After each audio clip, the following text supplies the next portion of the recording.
Olá galera, tudo bem com vocês? Então, dando continuidade ao assunto cinética química, nessa nossa aula falaremos da velocidade instantânea. Quando a gente fala em velocidade instantânea, o primeiro ponto que a gente deve abordar é a lei de ação das massas.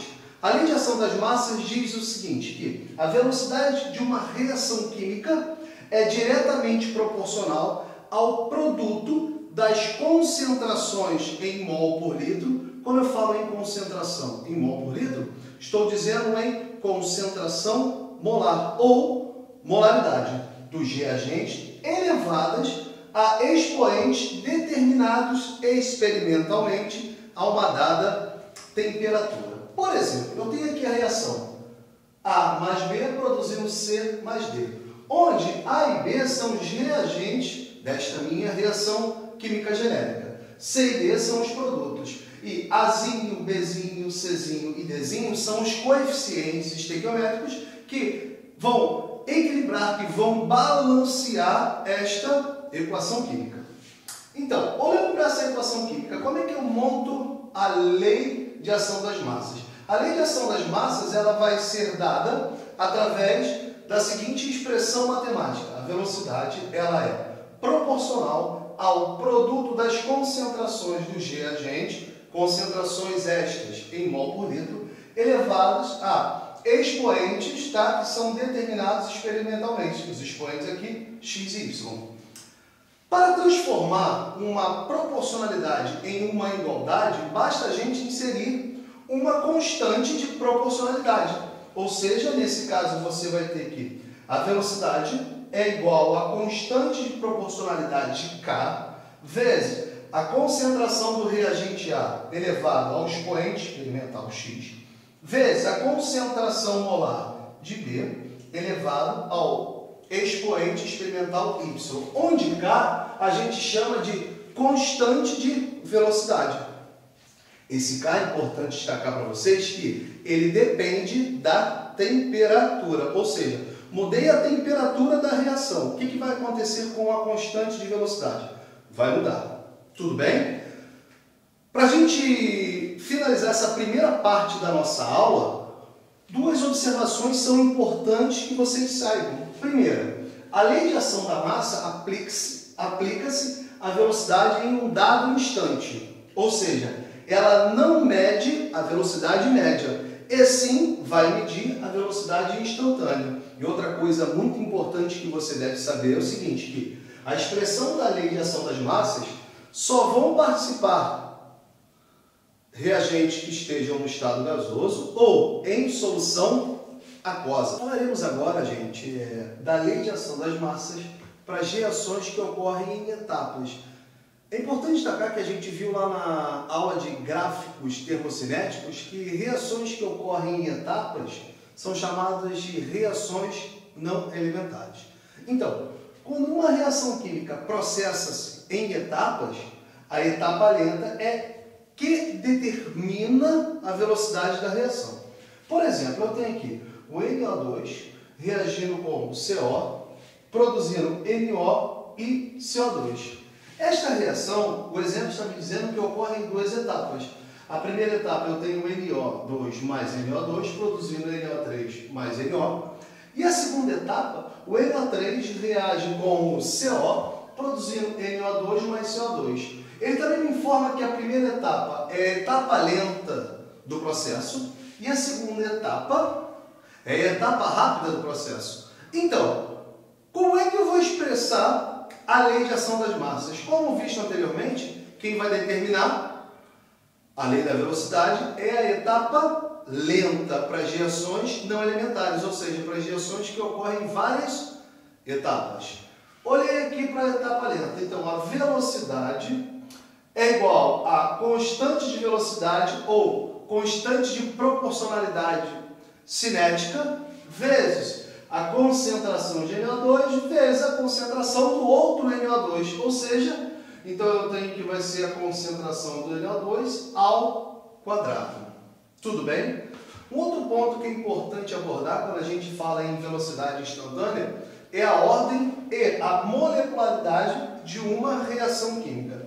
A ordem de uma reação química é a soma dos expoentes encontrados na lei de ação das massas. Por exemplo, te dei essa expressão da lei de ação das massas para uma reação aí qualquer. Então, a velocidade é igual a constante de velocidade, K, vezes a concentração de H2 elevado ao expoente 2, vezes a concentração do CO2 elevado ao expoente 1. Quero determinar a ordem. O que eu faço? Eu vou pegar o expoente 2 e somar o expoente 1. Então, eu posso dizer que essa reação ela é de terceira ordem.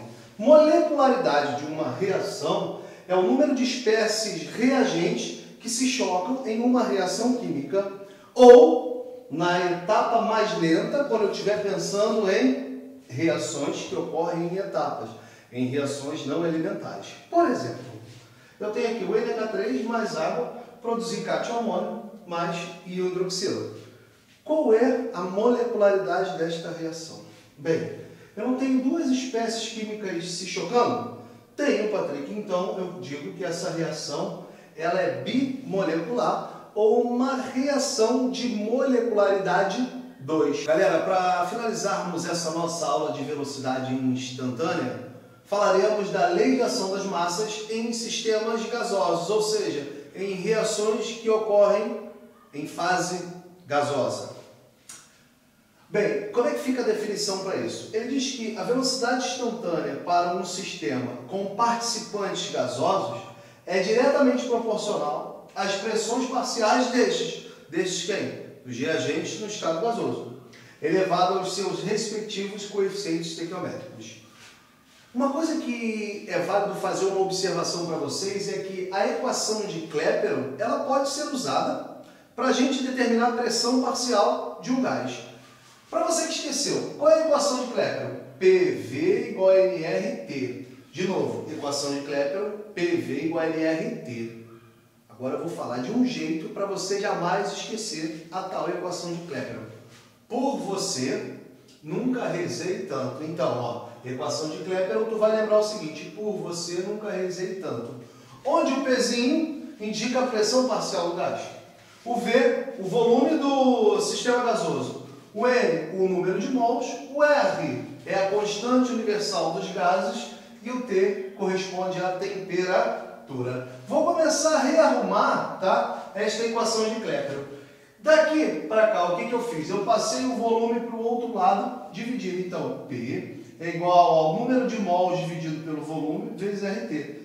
Quando você tem um número de mols dividido pelo volume, você está trabalhando aí com a concentração em mol por litro, a concentração molar ou chamado de molaridade. Então, eu posso escrever assim, que a pressão parcial de um gás é igual a sua concentração molar vezes R vezes T. O que eu fiz agora? Eu isolei a concentração molar para o lado. Então, eu peguei o RT e passei para cá dividido. Então, a concentração molar de um gás, tá, é igual à pressão parcial deste dividido por RT. Por exemplo, eu tenho aqui a reação de formação da água, ou seja, o hidrogênio reagindo com o oxigênio, produzindo água.